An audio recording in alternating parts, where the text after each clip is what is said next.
So this is Tony with Kate's Crafty Closet, and here I am going to show you what we did the other day. We made this background with using the Crayola watercolor washable markers. Well, not really watercolor markers, they're washable markers. And I'm going to go ahead and show you another thing that you can do with those markers. And so we're going to wind up making this clean and simple, fun little rainbow card. Like the easiest thing in the world, fun to mass produce. And there's so many different things you can do that. So let's go ahead and get started. We'll put that to the side.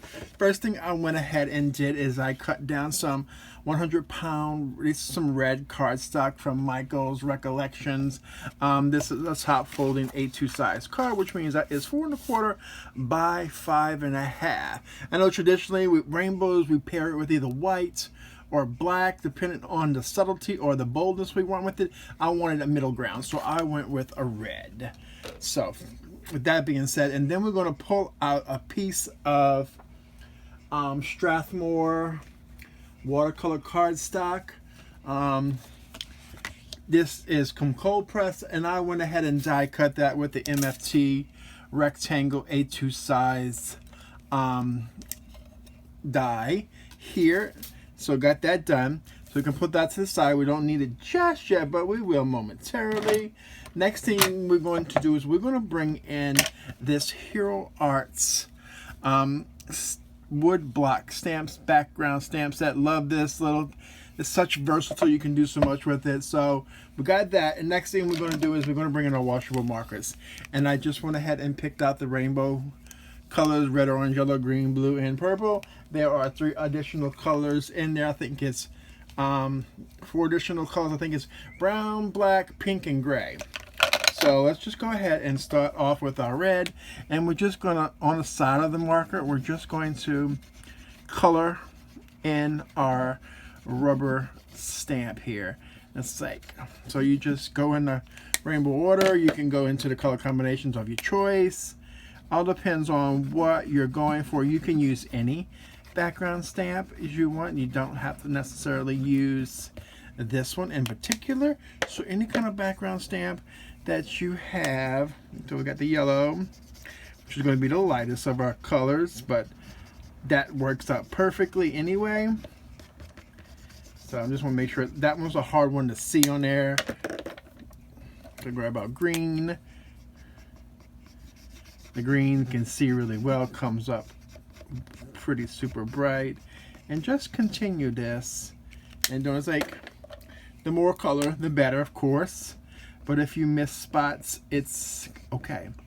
The marker popo is not gonna get you, I promise you. Okay, so that's our blue, and the last color is purple, violet. Just be careful with that purple when you pair it up with any other colors, that it doesn't always play very well together. So now we have that done, I'm going to come in with a water bottle, and I'm going to spritz it with water. You can put as little or as much as you want, depending on the end result. The more you put, the more chance of it may bleed. The less you put, the more chances of it'll be. So I'm just going to lay our watercolor piece of paper right there. It's hanging off the edge a little bit more than I want it to, but I'm not going to stress that out. So I'm going to give it a moment to just kind of soak into the paper, because it is watercolor paper.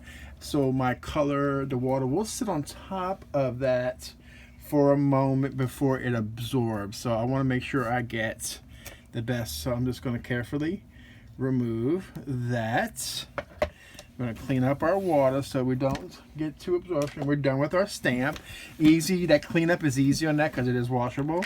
So here is what our result is. And if you have a little bit too much water pooling up in that area right there, you most certainly can come in with a paper towel, or for my case, excuse me, I'm just going to use my microfiber cloth just to kind of lightly dab it, or you can pull out your heat gun, or if you're okay with it, just let it dry naturally. But see how I missed that one little corner down there? Like I told you, it was off the stamp block a little bit too much, but that's okay.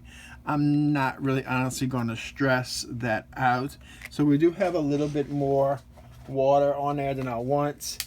So I'm going to go ahead and heat set that just so we can finish and continue with the card and not have to stop and pause the video. So I want to be quiet while this is going because I know it's loud.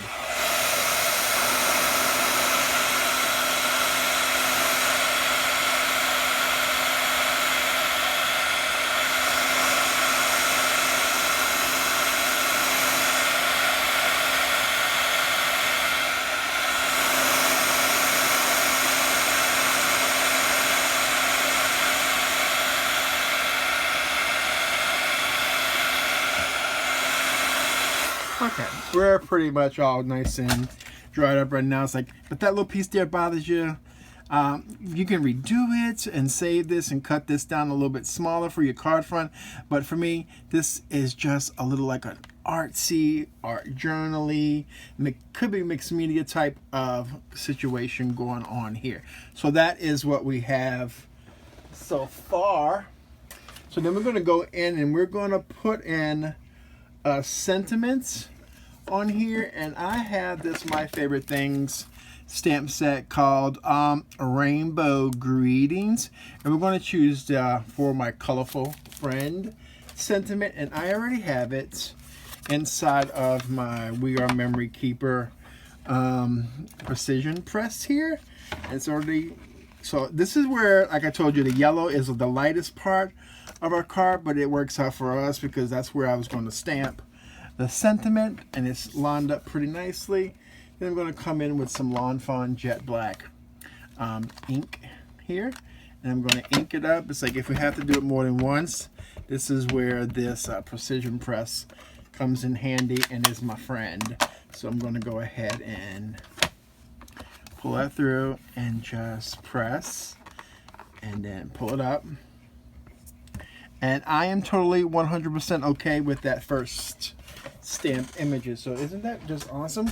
It's like for my colorful friend. Love that. Then like I have some of these little adhesive sparkle gems. And remember, all the products that I use in today's video will be linked in the description box below. Some are affiliate links, some are not. Any affiliate links that I use help support Kate's Crafty Closet at no additional cost to you, and I appreciate that when you use them. So I'm just going to put 3 of them on there. If you want to add more later, we most certainly can. So let's bring in our card base, and I have another one of that stitched rectangle MFT. This is just a panel. I'm just going to go ahead and put that in there, and I'm just going to use my tape runner so I don't get too much. I'm going to use liquid adhesive. I don't want to get too much bulking up, you know. So I'm just going to line this up. This is so we can write a message in the inside to the recipient. Boom. There we have it. And then we're going to go ahead and with some foam squares. Y'all know my favorite foam squares from the Dollar Tree. And we're just going to put those on here. So let me know what kind of medium you like to use when making your cards. Like, do you like to use watercolor, or you're more of, you know, inking and stamping? I have to say I really do like watercolors a lot.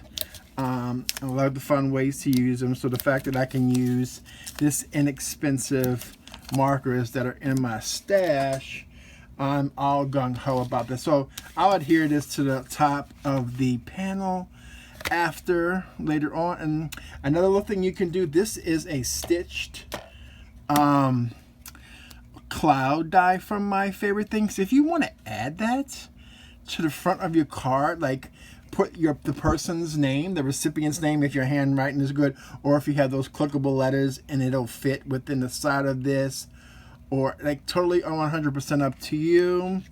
But that's just an idea that I thought about after the fact, that hey, you can add that to that. So I will link that as well. So I want to thank you for joining me today.